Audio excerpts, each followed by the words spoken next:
Welcome to another episode of Get Wisdom. I'm Brian Kelly, along with Get Wisdom founder and director, Carl Mollison. This week, we're going to look at Creator's perspective on prophesized earth changes. You know, within the considered New Age metaphysical literature, there's no shortage of prophesized earth changes going back to probably Edgar Cayce was probably the original one that really laid out a whole scenario of massive earth changes. And so we're going to do a check-in with Creator to see what the status of all these predictions are, Carl, and we got some pretty interesting answers. Well, it's not a fun subject, but we're not here to just entertain. We're here to enlighten and prepare people and to help foster healing and give people a fighting chance to make their lives better and to help humanity and the divine realm with its goals for us. Absolutely. Well, we're going to get right into it. U.S. Creator, a number of prominent psychics and authors over the last 50 years have prophesized about coming massive earth changes, including Edgar Cayce. We have learned from Creator that many earth changes of the past were triggered by extraterrestrial technologies, particularly that of the Anunnaki. One psychic describes seeing the earth healing itself through an upheaval of land and sea, with the land folding over on itself to bury everything and leaving a pristine surface. Can Creator comment on this startling revelation? All right, and this is what I channeled from Creator. These are Creator's words. This is a good example of the campaign of disinformation that has been rampant involving psychics, psychic mediums, and channelers, and this is nothing new. Humans have been interfered with throughout their entire history, and all would-be prophets and seers are met with attempts to corrupt and commandeer their vision in order to implant propaganda that is something that will serve the interlopers. The theme of catastrophic earth changes is an easy go-to to ramp up fear and give humans pause about what might be coming and what they might suffer unless they follow the guidance being given in whatever setting such visions are applied. This is common with extraterrestrial abductions, that the abductees are shown future prophecies of massive catastrophic earth changes with destruction of human civilization. And this is given as a warning that humans need to look to the extraterrestrials as saviors, for they are here to help humanity and so forth. Unfortunately, this is a vast deception, a Trojan horse operation. And if humans invite them to help run the world, it will be the undoing of humanity, because in essence, you will be choosing the darkness over the light. They are working against the divine in everything they do. They stay in the background because they are cowardly, and they succeed through cunning manipulations they are able to arrange and take little risk in doing so directly. Their karma, however, is mounting from all of their misdeeds of the past, and there will be an ultimate reckoning. What we would like to see is for that ultimate reckoning to take place without harm to humanity. This can be so if humans can find a way to bring healing for the interlopers and cause them to withdraw and not seek to harm the world and its inhabitants. Then humanity can fully heal from all of the carnage of past eras visited on you through endless manipulation and many times of torment. The earth is designed to be a loving nest for humanity. When it is not, it is because of extraterrestrial perturbations, not something the earth itself wants to visit on you because it dislikes your presence, or a divine decree and judgment from on high, such that we would sling bolts of lightning at you and bring tornadoes and hurricanes as vengeful wrath from divine origins. All those ideas are a myth promulgated by the interlopers to make you fear God and distrust divine intervention as an option. In coming to terms with that fear, you have chosen, many of you, to take a secular path, to sidestep the issue, not realizing what you give up is all of the positive benefits that were there all along, and the negative consequences were only a disinformation campaign to discourage faith in the divine. Returning to that faith is the answer for the problems of today's world. So the big answer in a nutshell, in terms of this whole presentation, is Creator says in the first sentence, unfortunately, this is a vast deception, a Trojan horse operation. And the earth changes are legion, Carl. I've been studying this stuff since the 80s, and I could rattle off a long list of books and psychics and prophets that have prophesized coming earth changes. And Creator's absolutely right that a lot of ET abductions, survivors of ET abductions report seeing, visions of massive earth changes. So it is a huge Trojan horse operation. Absolutely. Well, they can make people believe what they want through mind control manipulation, and they themselves can create earth changes and upheaval. And they are manipulating our weather big time to create massive storms, almost unprecedented in ferocity and certainly frequency. And this is the game they're playing now. It's a softening up, and we're going to hear more about it. Yep. You ask Creator, one common denominator in the vast majority of material covering extensive earth changes is the lack of discussion around trigger mechanisms. The extreme changes are forecasted to happen, but few go into why. However, one source warns about human experimentation with technologies using electromagnetic waveform or other forms of wave power, that they can cause serious fluctuations in the waves given off by the Earth through a kind of harmonic entrainment. Can Creator comment on this danger? All right, Creator tells us, here again is extraterrestrial propaganda designed to misattribute environmental destruction, adverse weather, and the potential of a global catastrophe from an earth upheaval as related to human doings, when such is not the case. While humans have been corrupted to embrace many kinds of technologies that are unhealthy in their utilization, as well as weapon systems of various kinds, you are nowhere near a point where you could destroy the world. So to keep a kind of folly going, the extraterrestrials will sometimes allude to what they are capable of doing, but in a vague way to mask the real working knowledge, and only present in broad outlines the idea, because it is simple to do so based on the knowledge they possess. That is the case here. They are talking about their own wherewithal to destroy the world and painting a picture of you potentially causing it. This is in alignment with the ongoing disclosure movement to encourage the idea of gaining alien cooperation and support to help humans save themselves from human folly. This is entirely a subterfuge, a disinformation campaign, and a disempowerment. It is the extraterrestrials you need to fear and work to prevent their ongoing campaign of misdirection and a gradual tightening of the noose they have around your necks. So Creator's coming out and saying that the ETs themselves have this capability, and in fact, we're going to explore later on that they've used this in the past on Earth. And then that might have people wondering, well, maybe the prophecies are correct and it's just the ETs triggering it. But that's not what we're hearing. That's not the plan for this go-around. Well, we're going to learn more and more about their doings because they are the source of a lot of the current evil that's out and about. Yes, they are. U.S. Creator, was wave-based technology used by the Anunnaki to trigger the Great Flood of Noah? All right, and Creator tells us, in a general sense, this is correct, that technology of that kind was implemented. This was a consequence of the ongoing war taking place at the time of Atlantis and was a source of great devastation that almost annihilated humanity altogether. It was entirely extraterrestrial in origin. The world was not designed to create catastrophes for humans living on the surface.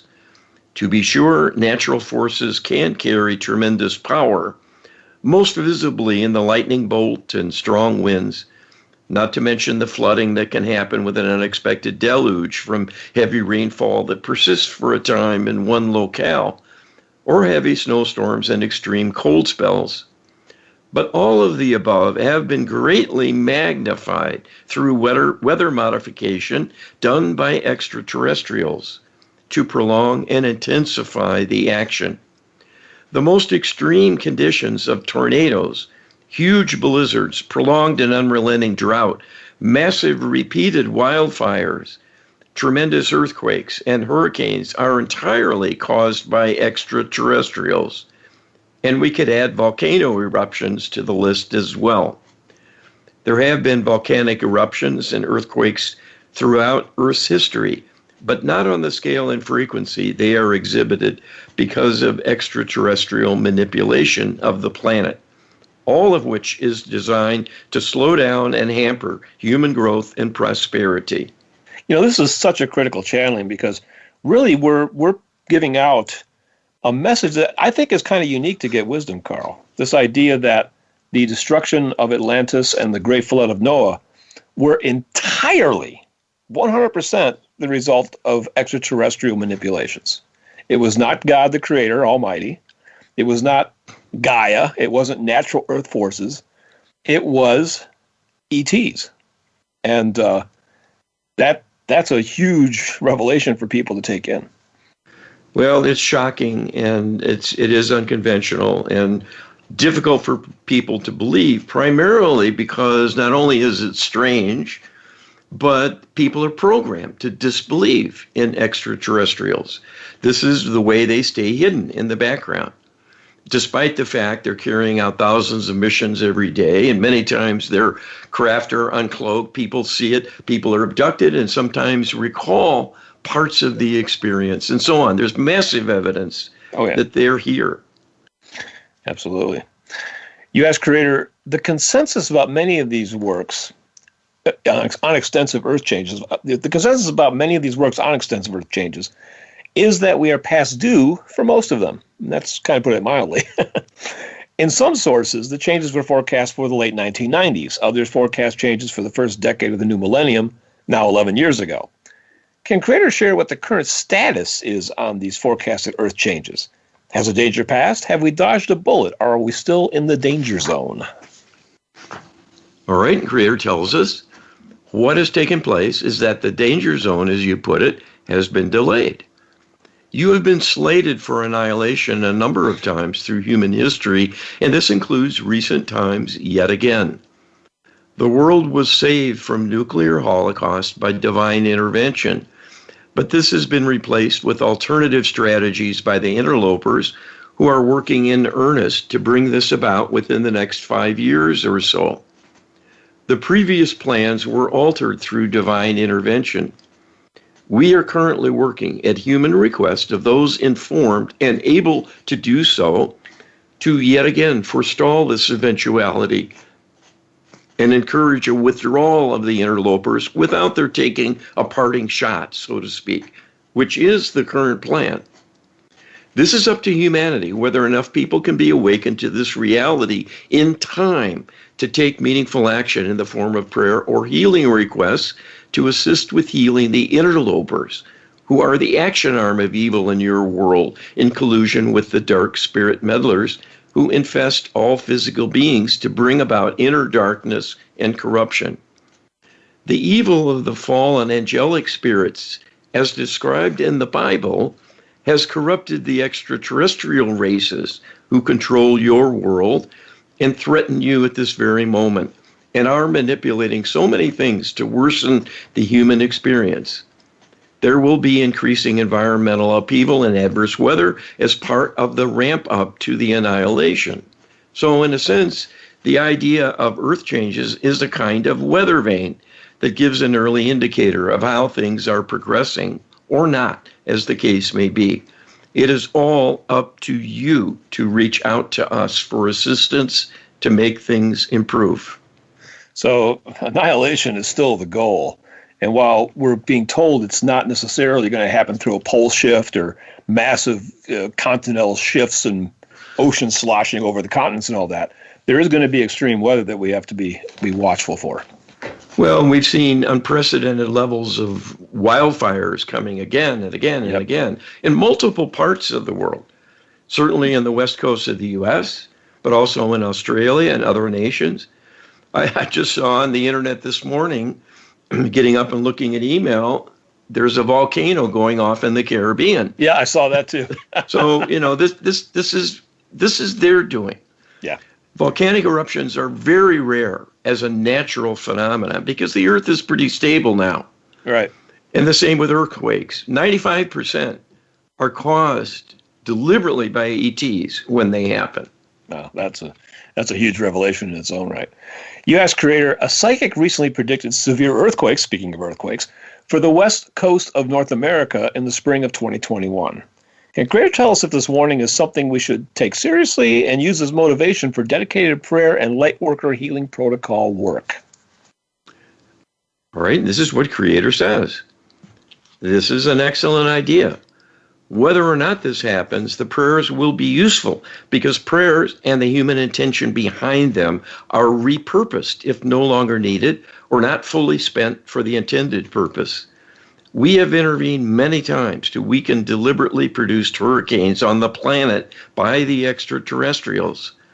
There was an earthquake in California recently that was the largest in 25 years, but caused no loss of life.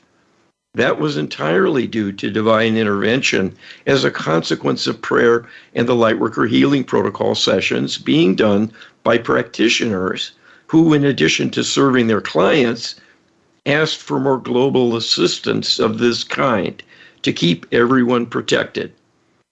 So this is a noble desire and effort and would benefit humanity tremendously if more people could be enlisted to make regular prayers of this kind and ask for the benefits to be implemented over and over and over again, as that will add leverage to maximize the benefit. A prediction like this only has two kinds of utility, Carl. Either get out of California, pack up and leave because you think the earthquake is coming, or pray. I mean, what else can you do? Write your representatives? I mean, those are your two choices of action, and we advocate the latter. Pray, pray, pray, because it makes a difference. Well, this is the thing. We don't have control to contrast with. All we know is what happens or doesn't happen, and the latter is, a guess because it's been prevented. So people don't see the handiwork of the Almighty, even though God is holding things together.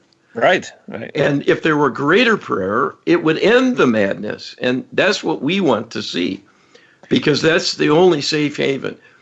If Creator can stop this endless tormenting and get the interlopers to withdraw, then we'll be able to lick our wounds and heal finally and get back on track. But that's the thing that always bothered me whenever I read these predictions was like, well, what am I supposed to do with this information? Because almost never do they talk about praying to stop it, But that always seemed like the logical response to this, because otherwise, what can one person do to prevent a massive, Richter 9 earthquake in California? Absolutely nothing except sit back and be anxious and traumatized by the prediction, unless you pray for it and take action. That's really what I think is the thrust of this. And unfortunately, many of the psychics through history as well as today aren't truly spiritual. They kind of think they are, but they're not praying to God. They don't believe in an Almighty they can talk to any longer. And so they think there's some vague force out there, but they're just doing things in their own steam. And they're being disempowered in making that choice. Well, be sure to come back for the second segment of Get Wisdom. We'll continue this conversation right after this. Welcome back to this week's second segment of Get Wisdom. We are checking in on Creator's perspective on prophesized earth changes. And learning quite a few things. The good news, Carl, the really good news is that our annihilation will not be by massive earth changes. How about that? Okay, I'll take it. One less thing to live in fear of. That's right. It's like, don't worry, you won't be shot. Stabbed, hung, other possibilities, but you won't be shot. It's okay. Sounds good to me. No, there's hope. There's hope. Our future is up to us. That's the big lesson we're getting out of our project. So we're going to continue on with that theme. U.S. creator Get Wisdom is focused on educating and engaging people to learn and practice the Lightworker healing protocol in a concerted effort to avoid having to go through such calamities. That's the point, right? However, those predicting coming catastrophes point to our vulnerability from our dependence on fragile infrastructure and technologies like the electrical grid, the internet, and telecommunications. Not to mention, very few people are capable of growing their own food in time to save themselves if there is a massive disruption of commerce. Creators warned about this as well. What is Creator's perspective on the need for physical preparedness? All right, and this is what Creator tells us. There will continue to be environmental catastrophes of all kinds, and this will worsen over time in anticipation of the annihilation event being launched. It is a softening up phase. It has been going on for some time.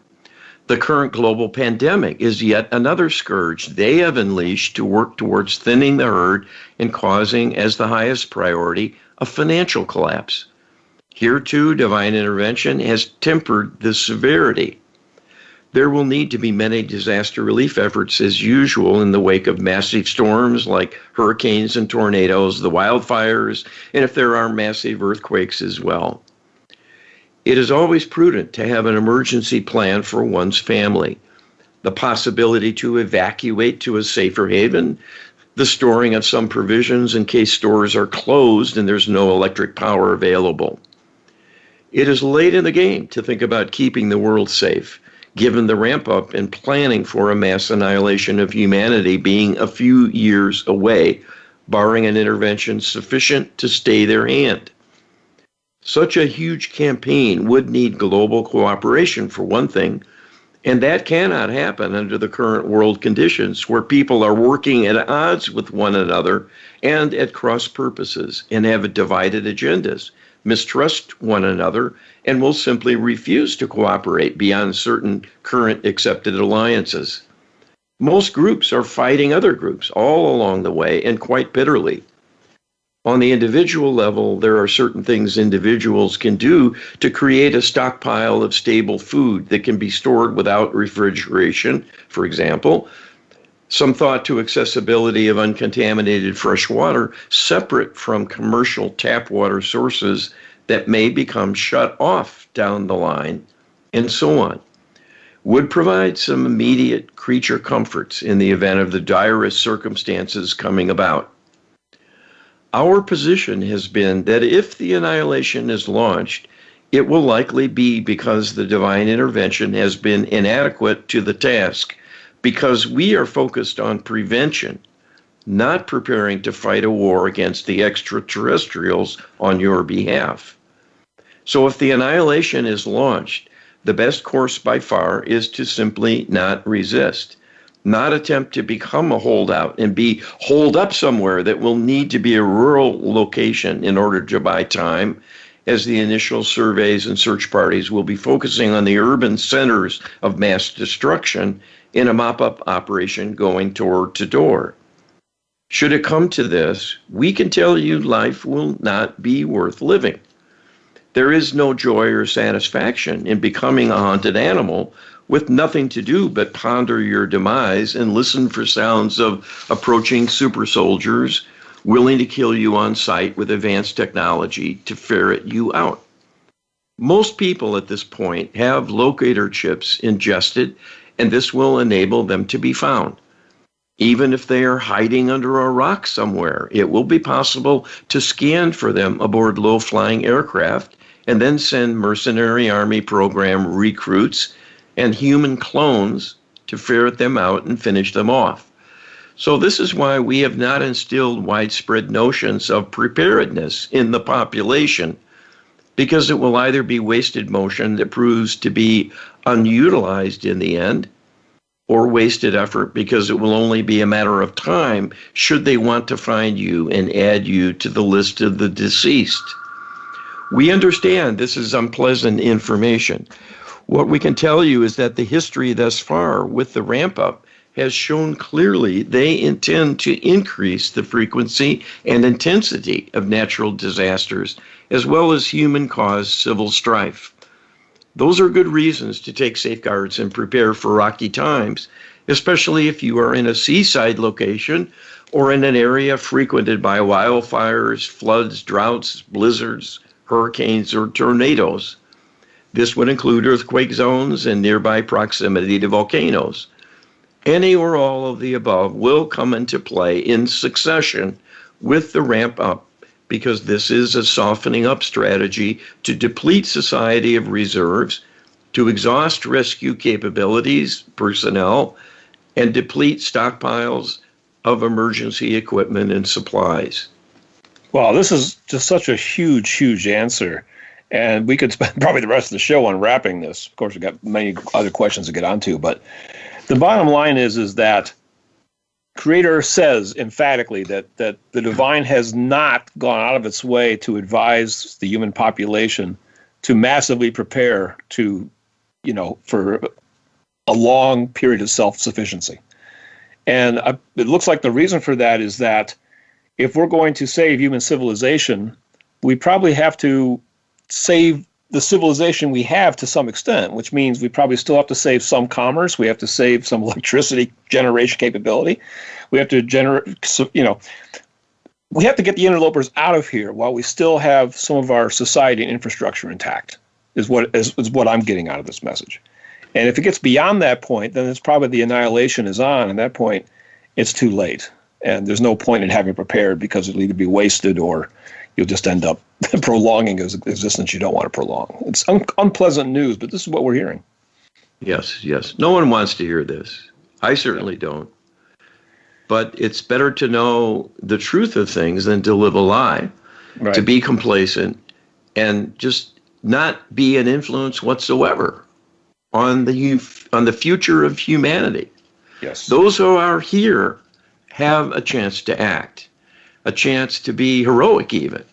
And all it requires is prayer, for goodness sake. Right, exactly. And request for healing. It really is that easy and that hard, but it's really that easy, Well, Absolutely. And it's also the reason that we're important in this.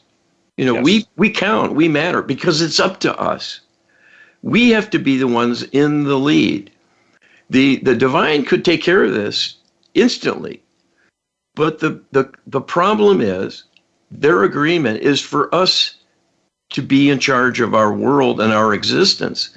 So it's kind of a test of us as well, how we'll do. Yep, absolutely. You asked Creator. Creator in past channelings has stated that population reduction is already underway and has been for some time already. One author commented that there was no future timeline that contained a large Earth population beyond the 21st century. That would ostensibly include any best-case scenario. In terms of practical considerations surrounding all of humanity's needs for food, shelter, fresh water, etc., can Creator share what the best-case scenario would look like? And does it involve a significant reduction in the global population by the start of the 22nd century? All right, key question. This is what Creator says.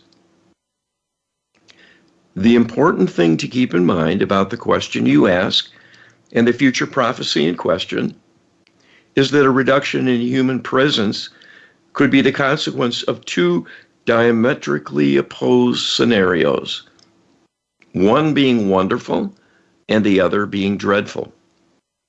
Because the turning point will happen most likely within the next 5 years, if the interlopers can be influenced to withdraw, human healing can continue in earnest, and we envision no more than 2 generations, approximately 80 years, would be required in order to reach a level of preparedness that would allow the long-awaited human ascension to a higher dimension to commence. This will rescue everyone and the planet itself and catapult you forward to better times across the board. This will essentially be a magnificent celebration and a reward for many thousands of years of human toil and sacrifice to reach a turning point in the contest against evil. Unfortunately, the flip side of that coin is if the planning and healing going on now to enlist divine help proves to be inadequate to turn the tide, and the annihilation is launched in earnest by the extraterrestrial alliance. Humanity will be no more in the physical plane, and the prophecy will therefore come true that by the end of the current century, the earth will be devoid of human occupancy. Given that your souls are immortal, you will not die. So that needs to be kept in mind always, that you are not risking your personal demise, only a change in your destiny for a time, and perhaps for a considerable length of time, perhaps many centuries, or even billions of years, until something is reconfigured to launch another strategy attempting to heal your former interlopers once and for all and solve the problem of evil in the Milky Way galaxy. The direction things will take in that eventuality will depend greatly on what has failed and why in the current planning. And that will largely determine as well the feasibility of solving the problem within the parameters of the current universe and the level of evil that has been unleashed. The entire universe is recallable and can be restarted, which would undo all of those cultures. This would provide a great reset and starting over, and would require billions of years to enable cultures to be established and opportunities for free will launched again, and then a monitoring for a quite extended period to chart the course and see if the same problems begin to recur, and then how severe they might become. And at that point, a divine rescue mission might be needed along the lines of human creation to provide a divine working force in the physical, fresh from the light, and eager to help those who have faltered. No doubt many of you who are in the fray and have been all along in the current go-round will volunteer for duty once again. Your souls will live on even through a recycling of the universe. But that is a large price to pay for not getting the job done within a few years yet, because it will result in a major setback, and that is avoidable. If you can help awaken more people and participate more energetically in healing requests and prayer work yourselves, this can be enough still to turn the tide and influence the interlopers enough to effect a withdrawal. This is possible to do still, and certainly represents the greatest of incentives to support the enterprise. Well, another revelation that came up from the previous channeling that we went over in this show, the answer is not going to be political either, Carl. That politics is not going to resolve the situation. And we see that. We see that in the way that politics is unfolded here in the United States, but even around the globe. There's divide. There's a divide like we've never seen before. The two sides are simply not talking to each other, not listening to each other. There's no compromise going on. And you cannot, a house divided cannot stand. So we're not going to save the world through politics. And the only means open for saving the world right now is prayer. And the best form of prayer is the Lightworker Healing Protocol. Yes, indeed. This is the key element because it brings healing, deep healing, and karmic repair for things done through the entirety of the past as well as the future. It's very powerful because it has that reach. This is the sum total, this moment, of everything that's come before. And a lot of bad things have happened all through history. And much of it is not recorded. But what's there is pretty ghastly when you look at it and think of the implications, what it was like for those people to go through it and bear that burden. That karma is still rolling. It's coming back around and piling on. It's like a mountain of woe that never got dealt with, never was healed in the past. And it's coming to a head now. And it's because evil has encroached and not been dealt with successfully heretofore. We haven't had the tools. Religions have been attacked, corrupted from within, and weakened. They teach you to become disempowered. Kneel, give thanks, give forgiveness. Praise God. Okay, that's fine.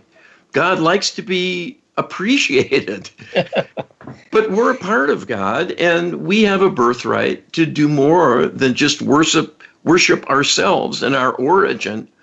We're supposed to make things happen here, and we need divine help for that. And if we're trained never to ask and how to go about it, we're helpless. It's that simple.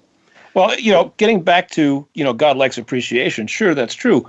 But if we go through the entirety of the protocol, there's not, I don't think there's a single sentence in there that you could call worship of the Creator in there. This is all matter of fact, get down to brass tacks. This is what we need done. Please assist. Well, if you think about it, this is a disempowerment to worship. I mean, does the President of the United States demand we worship that person? No. That's folly. I mean, it's still a relic in some nations who have a royal dynasty, but that's fading, and there's good reason for it. It's bogus. Yes.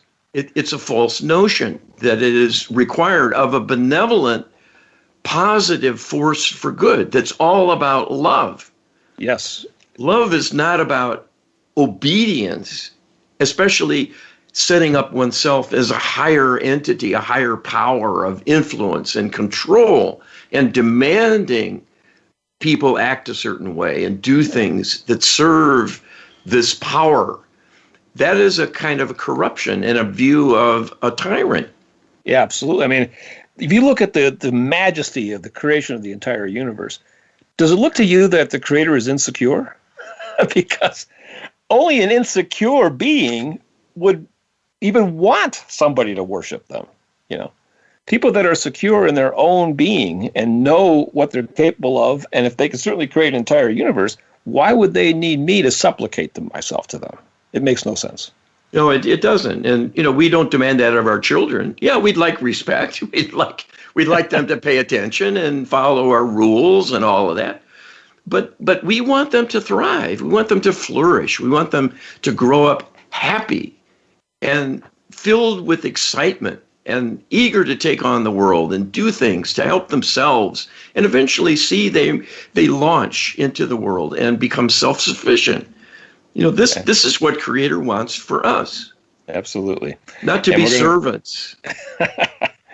Well, unfortunately, we have to serve a break, so we'll be right back right after this. Welcome back to this week's final segment of this week's Get Wisdom, as we are looking at Creator's perspective on prophesized earth changes. And we're kind of extending that to prophecies of doom in general, because it just kind of goes along with the topic. And in that vein, we're going to look at what happened in the past to the civilization that kind of mysteriously disappeared, to see if we can kind of fold that into some of the insights we're getting today, Carl. Okay, well, let's get a little deeper. All right. What happened to the Mayan civilization, and why did it vanish? Was it an abrupt ending or a general collapse that happened over a span of years or even decades? All right, and this is what I channeled from Creator. This was, in effect, a collapse, but took place in stages.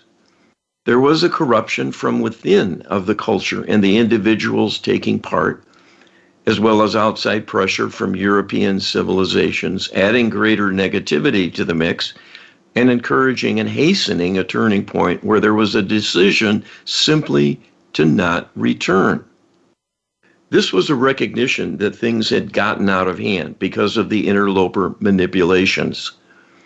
The Mayan people, who were originally quite spiritual and had a balanced view of life and interpersonal relationships, gradually became corrupted like other human peoples, and this led to increasing depravity in their governance and in the expression of their religious rituals, as with human sacrifice.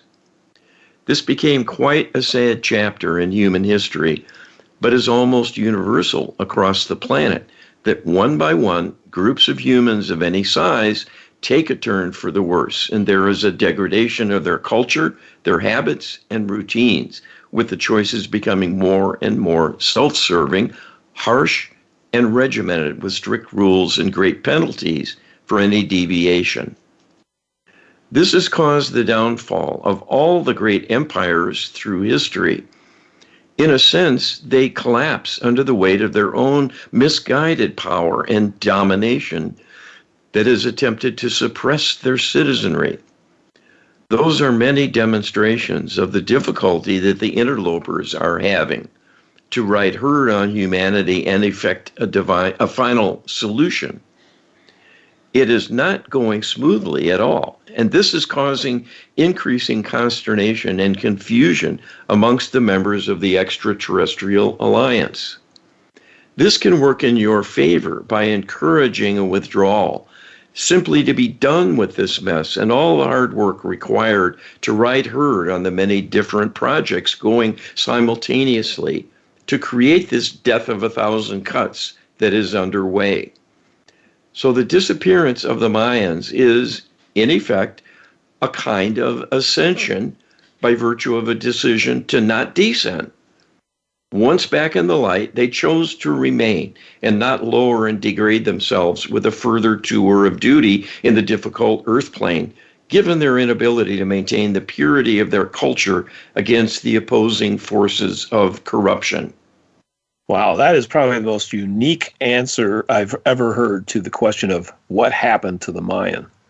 And it's actually an uplifting in many ways. I mean, we know that its ending was probably not good, and it certainly wasn't in this sense, but it had a noble intervention on the part of the collective decision of the Mayan to resist the interlopers and then collectively choose to essentially end their civilization rather than become like the interlopers. And that's good news for us in a sense.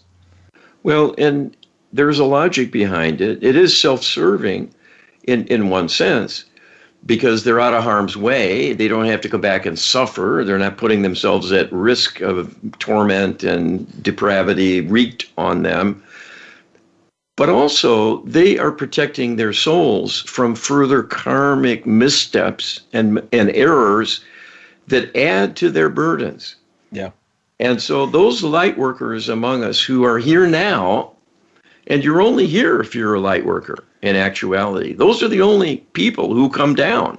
Yeah. The ones brave enough, bold enough to come and work for the divine and for the future of humanity, to take on this challenge yet again and be at risk of having further wounding. And so we're heroic in that sense in taking this on, because it's not easy. No. And it's often one step forward and one step back, or maybe two steps back. Well, it's time to get 3 steps forward this time, Carl, I think. I'm all for forward movement. And this is how we can do it with this question right here. Can creators share how prayer work and the Lightworker Healing Protocol can be instrumental in bringing about the best case scenario for our future? And additionally, if we need to individually think about and pursue physical preparedness and self-sufficiency when it comes to meeting our own basic survival needs. Right, and this is what Creator tells us. Prayer and the Lightworker Healing Protocol are the ideal tools for doing both short-term and long-term preparation, whether the goals are immediate and relatively minor in scope, or the severest tests of humanity still to come that will be deciding factors in your fate as a civilization and a species. The answer for all of it, all the problems, small and large, is to have a divine intervention of some kind. To be partnering with Creator is the only hope you have to deal with these problems, because they are greater than humanity can deal with on their own, individually or collectively. First of all, you are too disorganized and fragmented with regard to beliefs and ideologies. There will be no chance to come together to embrace a common purpose for quite some time yet.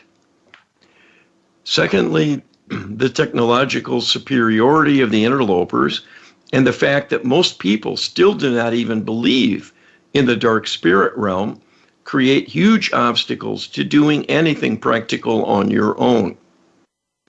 Even when people are awakened to the reality of spirit possession and the further collusion with the dark extraterrestrial alliance, you will still need the divine realm to remove dark spirits from their hapless victims and to work towards countering extraterrestrial plans of all kinds targeting individuals, as well as groups of people and the entirety of humanity, even on a global scale at times.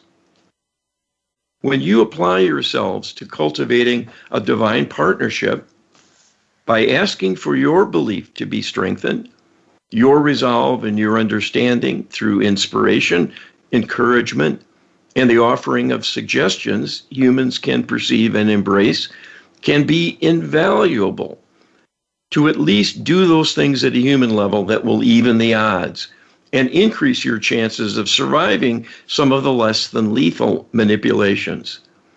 So if you are living in a hurricane zone, for example, enough prayer work may allow tempering the severity of a storm so that it creates excess rainfall, but only minor wind damage and no real loss of infrastructure, including human dwellings, that can happen with enough humans lining up with the divine. The ultimate solution here to help to encourage and ensure the withdrawal of the interlopers altogether from your world will require much divine healing to change their minds and hearts enough to give up some of their plans and withdraw. The Lightworker Healing Protocol, in particular, is the tool of choice because what will be needed is a very active and thorough, deep karmic repair to disentangle the karmic interdependence of the interlopers with humanity and to begin to raise up the vibration of the interlopers as well, to create an opportunity for them to take a less draconian strategy and see the wisdom and value to them of not having to bother with the actual annihilation itself. This is possible to arrange and is an ideal strategy to employ. We cannot lay this out in great detail with the step-by-step maneuvers because that would be too risky and would work against you because it would likely be discovered and then cause a backlash. The best course of action is to trust in us, to have faith we can provide a plan that will work if we have sufficient human requests for this to be enacted. So the main goal needed is to do sufficient prayer and healing work as well, because the protocol is designed to create and then greatly magnify a body of human intention to raise up the hearts and minds of the interlopers. How that is done exactly and what circumstances and sequence and with what specific manipulations and kinds of working strategies you need not know in detail, but leave that to us to arrange. We can repurpose all that human intention to carry out divine healing work that will be a tremendous blessing, not only for the interlopers, but for the humans originating the requests for healing, because their intention will be connecting them to the outcome and will create a huge karmic benefit in the bargain. So this is not giving something up you will never get back as a sacrifice to help your adversaries before your own humankind. You will benefit as well. It is a win-win strategy. And in fact, healing the perpetrators is the very best way to ensure healing of the victims. It is the beauty and wisdom of the divine that helping even the depraved, far out of divine alignment, who harm many civilizations, including humanity and all of Gaia, healing the depraved ones will bring an automatic series of benefits returning to the victims, making the healing requests on their behalf. The need now is to get going, to work in earnest and not stop. You can do this. We have foreseen this and have given you the tools. You have refined them to arrange them and augment them in many cases and hone them to a high degree of specificity and power. All that is truly needed is additional practitioners. We are looking forward to your success with this challenge, but you must bring it about, and we await your choices with great interest and much love for you. Well, the big message here is healing the interlopers, healing the extraterrestrials is really the end of the game. What does that mean? Is it just going to wake up one day and suddenly they're our buddies? No, that's not what this is about. If they have a desire to annihilate us, it's because they have a bloodlust, that they are depraved. And part of the definition we got from of channeling that you did with one of the light beings was that depravity is the only means of getting pleasure is by watching the suffering of others or instigating the suffering of others. It's evil in a nutshell definition. And so what we need to do is not turn our interlopers into our best friends, but into just reducing their bloodlust so that they lose the ambition to give us a final blow. And it becomes just not fun anymore. That's really what it's about. The idea that they're going to be our friends, that's probably a million years down the road before that happens. It's possible. We can get there. But we have immediate work to do in the present, and it's learn the light working protocol and do it again and again and again. Well, they are a civilization of sociopaths. That is how far gone they are. It's not impossible to save them, but saving them enough that they will wash their hands of us and just leave gives us a breather. And then we can carry on with our own healing, finally, without this headwind of constant attack. And then we can ascend and we can heal them from the light. Yes. And do it safely. We're not going to have to come back as a physical weakling and deal with the limitations and the fragility of human physical existence and be under their thumb again, likely. Right. Yes. Instead, we'll be ambassadors, enlightened ambassadors. And we may actually reach out to them. They may be able to take us in as advisors and that kind of thing. But you're looking way down the road. And we've explored that a little bit in the past with other shows we've done. But it's one thing to look down the road and say, okay, there's a possibility there. In the immediate presence, we need to heal them enough to reduce their bloodlust so they lose interest in getting rid of us and then they leave. That is the mission, and that's what we need to work for. And we're going to also be bringing in our own healing at the same time. It's a win-win across the board on this one. Right. The protocol doesn't just work on the interlopers, but it makes them first and then us second, but always included as well. So we're working on the entirety of both perpetrators and victims with this protocol, and we have leverage built into it to carry out a mass-scale healing that's never been possible in the past. No, it hasn't, but you can check it out at getwisdom.com/LHP. We are out of time, Carl. Thanks, everybody. See you next week. Be well.